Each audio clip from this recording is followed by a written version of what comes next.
मोनसे समाव सारा आसाम नाङैनो ट्राइबेल माहारिखौ गादबनाय नासयनाय मुगैनाय बै समनि एजिपि सरकारनि दैदेननायाव बा प्रफुल्ल कुमार महन्तनि दैदेननायाव जोङो गादब जादोंमोन, जोङो मुंख्लं जानांगौ जादोंमोन, जोङो जिउ खोमानांनाय मोनसे परिबेस जादोंमोन। दिनै फैयै फैयै बे एखे मोनसे थासारिया दिनै डक्टर हिमन्त बिश्व शर्मानि जि खुंथाय बेबस्थायाव नैबे खुंथाया बेबायदि थासारिसिम लांगोन नामा, बेबायदि थासारि सोरजिहोगोन नामा, बेखौ जोङो साननांगौ सम जाबाय। मानोना जोङो नुदों जे दिनैहाय इउनिभार्सिटिफ्राव जों जुदि एडमिशन मोनाब्ला, मानोना जोंनि इक'नमिक कन्डिशन आरो जोंनि जौगानायखौ जोङो नायोब्ला सुनानै नायोब्ला साबेसे ट्राइबेला जेनेरेल केटेगरियाव जेनेरेल पस्टआव मुं थिसनजानायखौ जोङो नुदों। साख्रियाव, मुलुगसोलोंसालियाव बा जायखिजाया जि खाबुफोर फैयो, जोङो नुदों जे जोंनि गेजेरनिफ्राय सासे बा सानै बेबायदि थिसनजानायखौ जोङो नुदों। जोङो दिनैसिमबो एसटि हिसाबै जि केटेगरि थायो, बै केटेगरिखौनो लानानै जोङो एसे एनै जौगानायखौ जों खालामबाय थानाय जादों। थ' बिनि थाखाय जोङो बयबो सांग्रां थानांगोन जे दिनैहाय मोनसे समाव बै मोनद' जनगोष्ठीनिफ्रायनो बिथांमोननि राजखान्थिगिरि, बिथांमोननि अफिसार, बिथांमोननि बिउरोक्रेट्सफोरानो जोंखौ गादबदोंमोन। दिनै बिथांमोना एसटि हिसाबै आरोबाव जोंखौ गादबनो फैदों। गोदो एसटि हिसाबै जोंखौ मुगैयोमोन। दा जोंनिनो एसटि जि सार्टिफिकेट बा एसटि जि केटेगराइजेसन, बेखौनो लानानै जोंखौ फोजोबस्रांनाय मोनसे थासारिखौ बिथांमोना दिनै लाबोदों। समा दिनै डिप्ल'मेसि खालामनाय नङा। समा दिनै राजखान्थि हान्जा जुदायै बा आलादायै बेबायदि साननाय नङा। ट्राइबेल हिसाबै जोङो खौसेयैनो आसामनि जि डमिनेटिं क्लास, बिथांमोनखौ जोङो फेजेननांगोन आरो बे फेजेननाया खौसेयै जुजिनानैनो जोङो फेजेननांगोन। जोङो जिखिनि राभा दङ, बर' दङ, सन'वाल दङ, थेङाल दङ, मिसिं दङ, बा जिखिनि जोंहा 14टा जे जों ट्राइबेलफोर दङ, जों जानजि खाफ्रानानै जाहाथे आनकनस्टिटिउसनेल मोनसे जि आसाम बिधान सभायाव थांखि लानो बिथांमोना थांगासिनो दङ, बेखौ होबथानांगोन। जे मोनद' हारिनि कनस्टिटिउसनेल राइट्सखौ इनफ्रिन्ज खालामनानै फोजोबस्रांनानै जे आपार बा उन्नत बा डेभलप कमिउनिटिसनो जि एसटि मोनसे केटेगराइजेसन खालामनाया बियो पियरलि आयेन बेरेखा, बियो आनकनस्टिटिउसनेल। आरो बे आनकनस्टिटिउसनेल बाथ्राखौ पलिटिकेल गेननि थाखाय बा 2026 जि बिधान सभा बिसायख'थिनि थाखाय जा थांखि बिथांमोना लानानै दिल्लीसिम दैथायहरनो नागिरदों, बेखौ जों बयबो कन्डेम खालामनांगौ। थाद'नाय गैयै मोनसे सोमावसारनायनि गेजेरजों ट्राइबेलफ्रा, बर'फ्रा राजा लामा, रेल लामा, मुलुगसोलोंसालि, जौमा फरायसालि, जोंनि जुडिसियारि बा जिखिनि जोंहा आसाम सरकार, बिटिसि सरकारनि बिफानफ्राव साख्रिआवला दङ, बिथांमोना जानजि खाफ्रानानै सोमावसारनांगोन। गावबा गाव प्लेटफर्माव, ससियेल मिडियायाव हायो, निउस मिडियायाव हायो, सोमावसारनाय आफादफोरजों लोब्बा थानानै जाबायदि प्रटेस्ट खालामनो हायो जोङो खालामनांगोन। नङाब्ला जोंनि थाखानाय जि राइट्स, थाखानाय जि ओंखाम ओंख्रि, बेखौ दिनै सेनो नागिरनाय मोनसे थासारि फैबाय। बेनि थाखाय जोङो माब्लाबाबो सिरि थानो हाया। जोङो जुडिसियारिनि जोङो मानसि हिसाबै बेखौ जोङो नायबाय थादों जे बिथांमोनखौ जुदि नटिफाइ खालामोब्ला, बिथांमोना जुदि एसटि हिसाबै नटिफाइ जायोब्ला, जों बोरै गोजौ बिजिरसालियाव बेखौ जोङो चेलेन्ज खालामनो हायो। आरो जिहेतु बेयाव ल'कुर कमिटिनिबो मोनसे रेकमेन्डेसन दङ। सोरबा हारिया गोदोनिफ्रायनो नैबे ओनसोलाव थाहैनानै बिथाङा एसटि दाबि खालामनो हाया। माखासे केरेक्टारिस्टिक्स दङ, मोनबा केरेक्टारिस्टिक्स जि ल'कुर कमिटिया रेकमेन्डेसन होदों जे मोनसे कमिउनिटिखौहाय गादबना दोनबाय थादों बिथांमोना बेकवार्ड बिथांमोना प्रिमिटिभ ट्रेड्स दङ बिथांमोना साइनेस टु कन्टेक्ट बेफोरबायदि आखुथायावसो जिहेतु होनो हायो थ' बिनि थाखाय सोरबाया जुदि राजा फोलेरनि होननानै दाबि खालामनो नागिरोबा सोरबाया जुदि बृहत्तर असमिया जाति गठन प्रक्रियायाव जों लिड लादोंमोन होननानै दाबि खालामनो नागिरोब्ला बेखौ मोननाय बाथ्रा नङा मानोना भारतनि संबिजिताव बि.आर. आम्बेडकार मानव गेदेर बिथाङा जे जों गादब जानाय श्रेणिनो जिखिनि मोनथायखौ होलांदों बेखौसो जोङो गनायथि होनो हायो।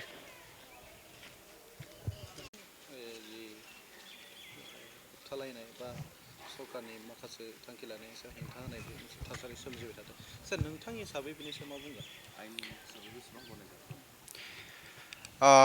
सारा आसाम नाङैनो जि मोनद' हारिनि जि एसटि बिनाय जों बयबो नुदों जे जोंहा राजखान्थि हान्जानिफ्राय लानानै सारा आसामावनो मेलेमजिबि बिथांमोना मोनद' हारिखौ एसटि जानायखौ लुबैयो नाथाय जोङो आयेन बिथिङाव जोङो नायनो थाङोब्ला बा जोंनि भारतनि संबिजितखौ जोङो नायनो थाङोब्ला जे संबिजितनि अबजेक्टिभ आरो बेसिक टेनेन्सआव मा बुंनाय जादों जे नोगोरारि हिसाबै राइट्सखौ एन्जय खालामनो हायो बा जे संबिजिता होनाय मोनथायफोरखौ नोगोरारिफोरा मोनफुंनो हायो नाथायबा सोरबा सासे नोगोरारि बा मायबा मोनसे हारिया बै राइट्सखौ एन्जय खालामनायाव गुबुन जत' माने जिखिनि जनगोष्ठीफोर दङ बा गुबुन जि नोगोरारिफोर दङ बिथांमोननि राइट्सआ जाहाथे इनफ्रिन्ज जाया नैबे जाहैबाय भारतनि संबिजितनि मोनसे बेसिक टेनेन्स दा मोनद' हारिखौ एसटि हिसाबै गनायथि होयोब्ला बे एसटिआ एसटि भेलि हिसाबै बा एसटि आदार्स हिसाबै जायखिजाया टार्मिनलजियाव होआ मानो बियो थाखानाय 14 जि एसटि बिनि राइट्स बा बिथांमोननि राइट्सखौ इनफ्रिन्ज खालामनाय जागोन आरो जोङो नायनो थाङोब्ला दिनै 5,000 मुंख्लं जानानै दिनै बिटिसि 6 शिड्युल जादों आरोबाव जोंहा आसामाव मोननै 6 शिड्युल दङ डिमा हासाव आरो कार्बि आंलं दिनैहाय बिटिसि जेब्ला सोरजिजादोंमोन बै समाव मोनसे सार्भेयाव नुदों जे 38% जोंहा बे ओनसोलाव ट्राइबेलफोर दङ 38% थानाय ट्राइबेल ओनसोलाव बोरै 6 शिड्युल बानाय जायो होननानै मोनसे कन्स्टिटिउसनेल एमेन्डमेन्ट खालामनाय जादोंमोन आरो बे फर्मुलाजोंनो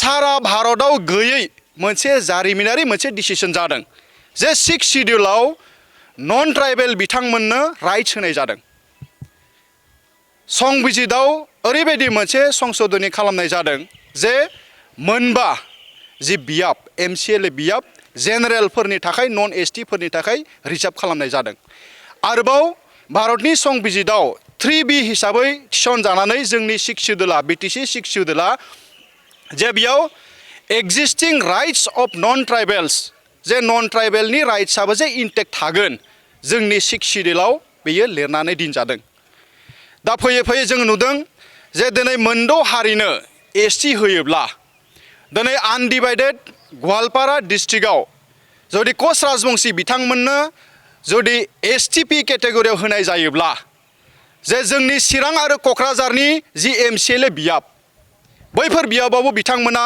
दारायनो खाबुखौ मोनगोन मानोना जोंनि बिटिसिनि जि इलेक्सन रुल 2004 मायथाइयाव क्लियारलि लिरनाय दङ जे जोङो मोनब्रै जिल्ला दायो मोनबा जिल्लानि थागिबि जाय बिथांमोना इलेक्टरेल रोल बिटिसिनि गावनि मुङा थिसनजादों बिथांमोना बिसायख'थि गेलेनो हायो दिनै एसटि हिसाबै भेलि प्लेन्स बा गुबुन मोनसे डेफिनेसन थानो हागौ नाथाय भारतनि संबिजिताव बे एसटिआ एसटि हिसाबैनो दङ थ' बिनि थाखाय जोङो बर' फिसा हिसाबै ट्राइबेल माहारि हिसाबै जोङो साफ्रोमबो सांग्रां जानांगोन मानोना ट्राइबेल होनाय माने मा बियो केवल कास्ट सार्टिफिकेटल' जानानै थाया रांखान्थि बिथिं राजखान्थि बिथिं सोलोंथाइ बिथिं फारफ्रोमबो बिथिङाव बियो खहा जागोन आरो बांसिनै जोङो नोजोर होनाय बाथ्राया जाहैबाय दिनै जाय बिथांमोना धोनि श्रेणी जाय बिथांमोना जौगाबाय रांखान्थि बिथिङाव जोंनि ट्राइबेल आरो बर' बिथांमोना जे बिथांमोना दिनै दिल्लीयाव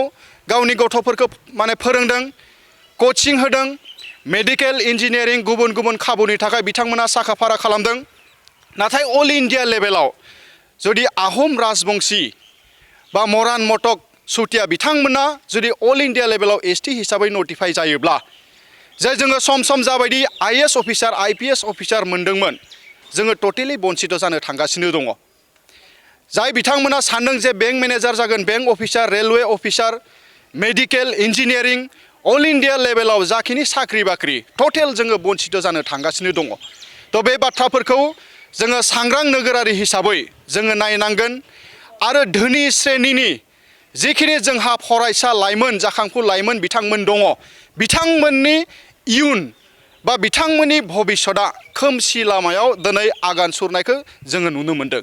थ' बिनि थाखाय बैफोरबायदि श्रेणिनि बिमा बिफा बिथांमोनाबो नैबे मोनद' हारिखौ जनजाति बा एसटि होनाय जि होबथानाय नैबेखौ जोङो लोब लोब बाहागो लानांगोन। आरोबाव जोंहा जिहेतु आलादा रायजोनि मोनसे सिमां दङ, जोङो ट्राइबेल हिसाबै बर' हिसाबै प्रप'ज बड'लेण्ड जोङो सानसेबाबो जोङो मोनफुंगोन, बेयो जाफुंगोन होननानै जों जिहेतु सानबाय थायो। दिनै बिटिसिआ बिथा खालामदों जे ट्राइबेल बेल्ट एन्ड ब्लकखौ लानानै दिनै बिटिसि सोरजिजादों। गाबोन समफोर जोङो आलादा रायजो जुदि सोरजियोब्ला बे एखे ट्राइबेल बेल्ट एन्ड ब्लकखौनो लानानै जों जिहेतु दाबि खालामगोन। दा दिनैहाय ट्राइबेल बेल्ट एन्ड ब्लकआव सोरबा एसटि भेलि, सोरबा एसटि प्लेन्स, सोरबा मोनद' जनगोष्ठिया जुदि एसटि जायोब्ला बिथांमोनजों जोंहा कनफ्लिक्टआ जागोन। बिथांमोना बे आलादा रायजोनि सिमांखौ बादा होगोन। बेनि थाखाय इयुननि थाखायबो जों बेफोर बाथ्राखौ जोङो होबथानाया खोब गोनांथार।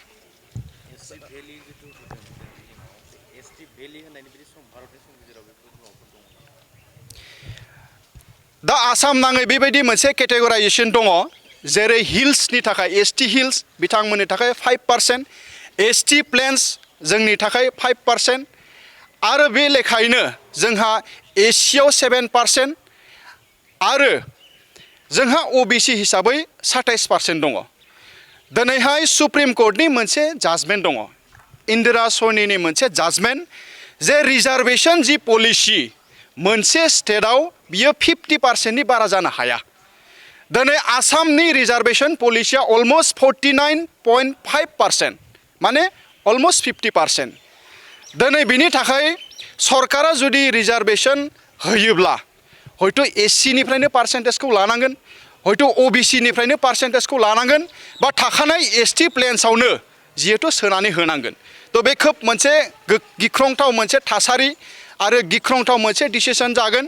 बेनि थाखाय बयबो जोङो जाहाथे खौसे जानानै नैबे गिख्रंथाव मोनसे थासारि बा गिख्रंथाव मोनसे जि एमेन्डमेन्ट जानो थांगासिनो दङ बा एक्ट जानो थांगासिनो दङ बेखौ जोङो जेरैखि जाया होबथानायनि जोंहा प्रयजन दङ। जों नुबाय जिहेतु कार्बि आलं आरो डिमा हासावनि जितु सिएम बिथांमोना दिनैसिमहालागै बर'फोरनि गोलाव जि दाबि एसटि हिल्सनि बेखौ दिनै बिथांमोना एनअसि होआखै दि बर'फ्रा एसटि हिल्सनि मर्यादाखौ कार्बि आलं आरो डिमासाव मोननांगौ होननानै। नाथाय बिटिसिनि जितु गाहाय बिथाङा एनअसि होदों दि बिथाङा बुंनाय बादिब्ला मा जि थाखानाय एसटिफोरनि जेबो खहा जायालाबानो मोनद' हारिनि एसटि होनायाव जोंहा जेबो बुंनांगौ गैया होननानै। बे मोनसे राजखान्थिगिरिफोरनि राव, मा बुंनो बेनि सायाव? दा बाथ्राया जाहैबाय बिथांमोनहा मोनसे पलिटिकेल कम्पालसन थानो हागौ, नाथायबा ट्राइबेल 6 सिडुल मोनसे काउन्सिलनिफ्राय ट्राइबेलनि खहा जानाय मोनसे एनअसि होनाया बे खोब सोमोनांथाव। बिदि जानाङा। जिहेतु जोङो डिमा हासाव कार्बि आंलंआव नुबाय बिथांमोननि बै ओनसोलाव बिजेपि राजखान्थि हान्जाया सरकार खुंगासिनो दङ, थेवबो बैफोर काउन्सिलनिफ्राय बेबायदि एनअसिया फैयाखै। नाथायबा जोंनि ओनसोलाव एमसिएलए हिसाबै, एमएलए हिसाबै, मन्त्रि हिसाबै, चिफ हिसाबै जोंनि रिजनेल पार्टि बर'निनो राजखान्थि हान्जानि दैदेनगिरि बिथांमोन दङ, बिपिएफ बा इउपिपिएल।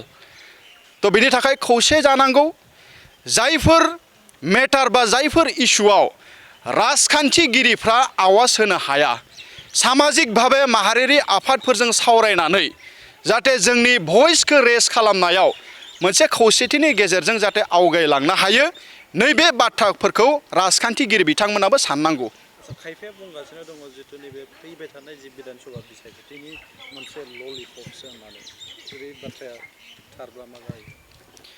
दिनैहाय ललिपपआनो होन बा गुबुन जाति जनगोष्ठीनि भट जिहेतु बिसायख'थियाव नांगौ नाथायब्ला गावनि बिथाया गैयाब्ला जोङो राजखान्थिखौ माब्लाबाबो खालामनो हाया आरो 5,000 मुंख्लंनि बेसेनजोंसो ट्राइबेलनि थैजोंसो जों जिहेतु बिटिसिखौ सोरजिदों दा बिनि थाखाय फैबाय थानाय समाव 5,000 आरोबाव मुंख्लं जाबावनांगौ जुदि जायोब्ला जे नैबे जोंनि हा ट्राइबेलफोरनि हाखौ जोङो रैखाथि होनो थाखाय जोङो बर' हिसाबै बा ट्राइबेल हिसाबै साफ्रोमबो बर' बा ट्राइबेला साखाफारा जानानै दङ दैदेनगिरि बिथांमोना जाहाथे बेफोरबायदि फिसा फिसौ राजखान्थिखौ नागारनानै जाहाथे ट्राइबेलनि बाथ्रा ट्राइबेलनि खोथाफोरखौ जाहाथे सानो नैबेखौ जोङो साफ्रोमनिसिमबो मोनसे आपिल हिसाबै जोङो दोनो।